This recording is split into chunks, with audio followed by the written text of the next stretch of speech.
Good morning, fellow London system haters. Little bit of context.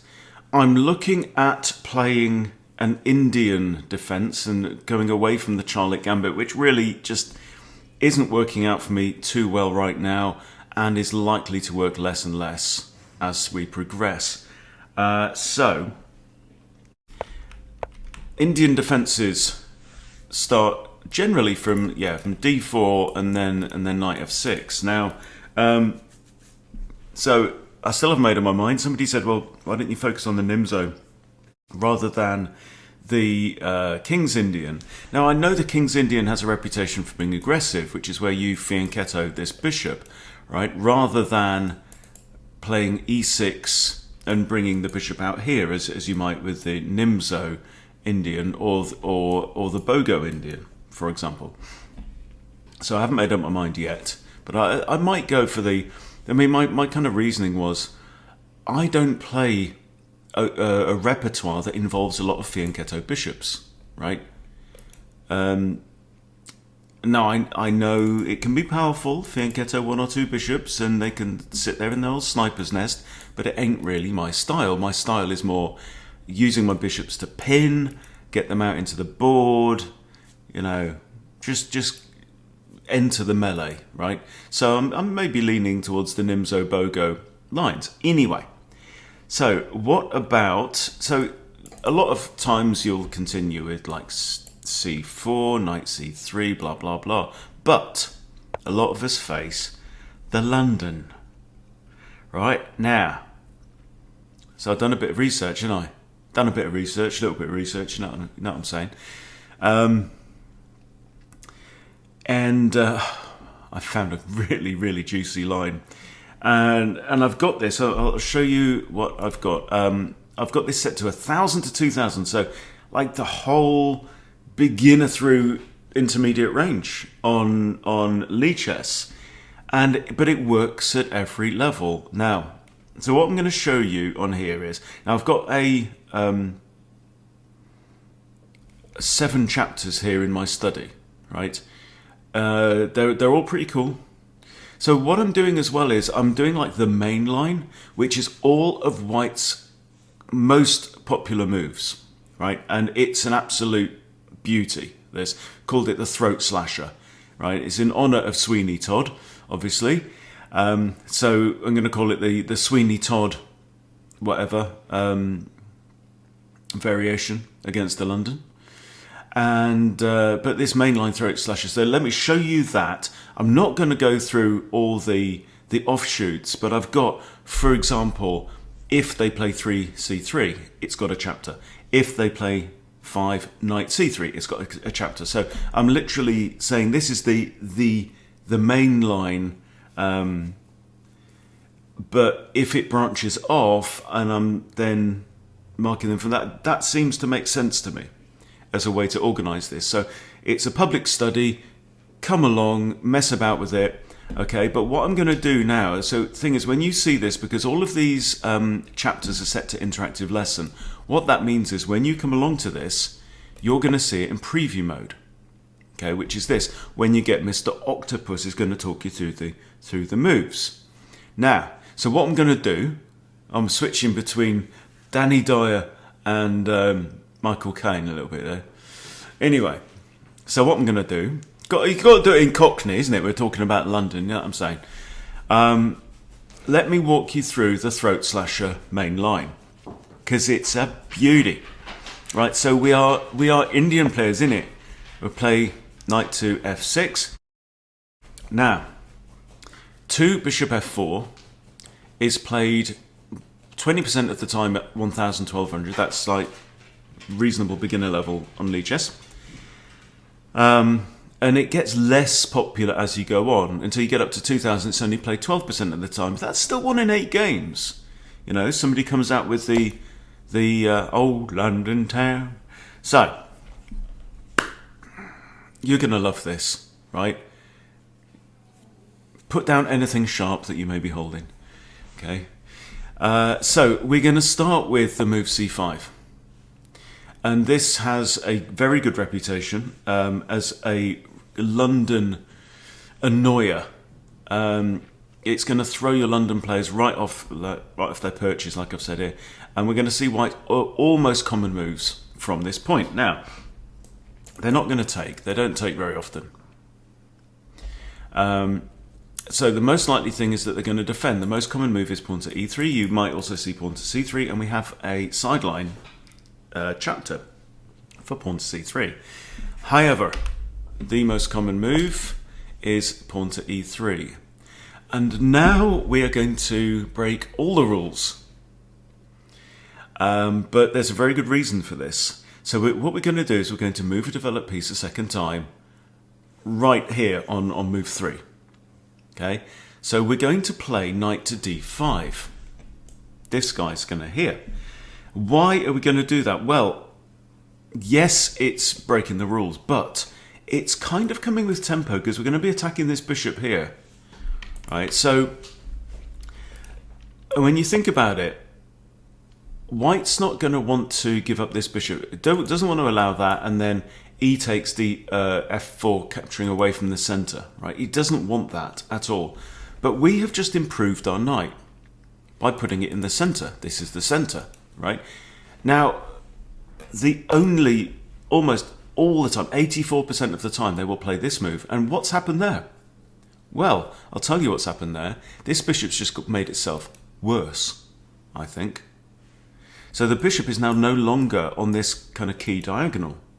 The bishop is really only on this diagonal now, and that's not where the action is. So I think there's a reasonable case to be made for this. Right, and now there's a weak pawn that we can target, right? Look, that bishop is not only away from home, but e3 has been pushed, right? So it can't even get back there anyway, and it's come off the diagonal anyway. So it would be 1, 2, 3 moves for that bishop to come back here and defend the pawn on b2. So we're going to play our queen out to b6. Very typical move in the London. And here we have pawn to b3. Again, the most common move, played 46% of the time. And now we have two attackers on d4. Okay, we've got pawn and queen. We're going to capture on d4. Okay, capturing towards the center. Now, if they take with the queen, we trade queens, and I have a sideline chapter for that. Okay, and we do fine from there. Black actually wins 58% of the time, whichever way they capture. But the most common move here is for pawn to take. Now, I've got some arrows on here for you. Got some arrows. There's a lot of, so 2/3 of the time the pawn takes. There are a lot of good moves here for black. In fact, there's almost no bad ones. I think the only bad one is like queen a5 check, which doesn't really work. I mean, it's not even bad, but it's just not great. But black wins so often from any of these positions. However, e6 is played a lot.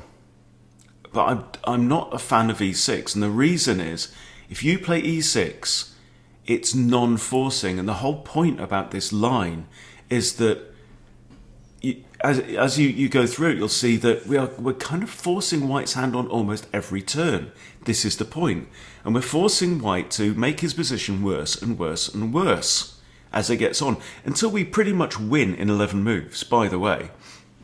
I forgot to tell you that. So, if we were to play e6, then white has c3, which is reasonable. White has c4, hitting a knight, which is reasonable, and building a very powerful centre. Or white can just play knight f3 and prepare to castle. Okay? We don't want any of this. We don't want white to have the luxury of sitting there going, black's played a slow move. What shall I do? Right? We don't want this at all. So what we're going to do? Boom! Put that in your pipe and smoke it, right? Pawn to e5. And you're thinking, Hunty, you've lost your mind, right? This doesn't make any sense. You're just giving up a pawn. Well, we are. We are giving up a pawn. But here's the point. Excuse me. Here's the point. Now we have a sideline as well for d takes, right? But d takes is again not the most common move, right? But if d takes, they're opening up our queen, eyeing up at f2, right? And maybe they're thinking, you know, bishop here, tie this bishop down. The most common move, boom, mistake. But again, these are all the most common moves for white. Interesting. Now, the octopus says, is black crazy, giving up a central pawn? But now, we double down on our dark square dominance. Try saying that after a few pints. Right, we're going to give check with development. Bosh. Okay, now, if they push c3 here, we take the knight. If knight takes, we take, and we're attacking the king and the rook at once. Okay, so white's next move again, almost forced, they always play that. Now, the octopus is coaching you through this. What do we see here? How many pawns are there on the e-file? Oh, none. Okay, so wouldn't it be great to put a rook on there? Ah, thank you, octopus. Okay, now they develop their knight because they're thinking, bloody hell, I'd better get castled, right, at some point. Because black's now got 1, 2, 3 pieces out on the board and has castled. We've got 1, 2, 3 pieces out, if you're thinking from white's point of view. And we're not castled, and we've got an awful pawn structure on the queen side still, which we'd love to repair with this, right, getting a nice structure. But they will push their knight out, so that's the most common thing. Now, don't, for goodness sake, play f6 here, right? f6 walks straight into bishop c4, pinning this knight. Now, what's the point of that? We need this knight. This knight has a future, a very bright future ahead of it. Okay, so, but we want to kick the bishop away because we want to open up the e-file. Okay, so, pawn to d6. And again, the bishop only has one place to go. It can't go there because knight takes it, right? And it's found its way back to here. So still white hasn't castled. Still white only has the 3 pieces out on the board. Really wants to get his bishop out on the board. Okay? And now what? Our next move is obvious. Even if the king wasn't on e1, you know, rooks see an open file and go, aha, I know what to do here.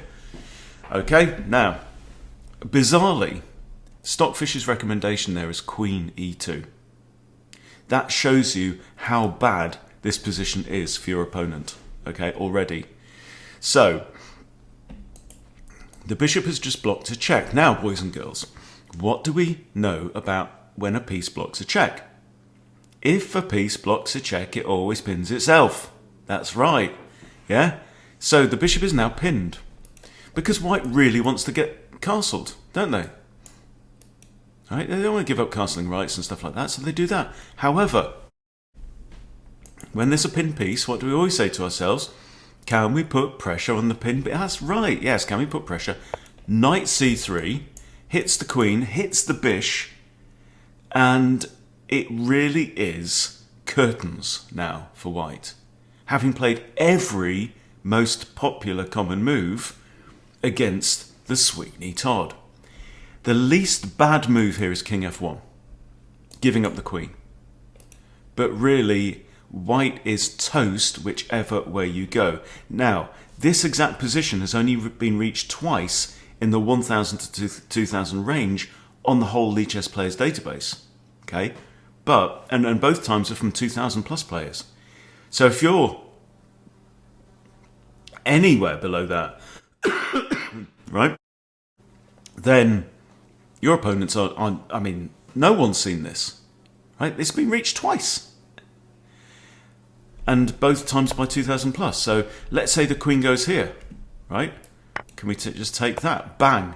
We're targeting both, right? If they move the queen, it's just, I mean, we're threatening a discovered check. Oh. No. That is not the move. Okay. Is it that we checked? No.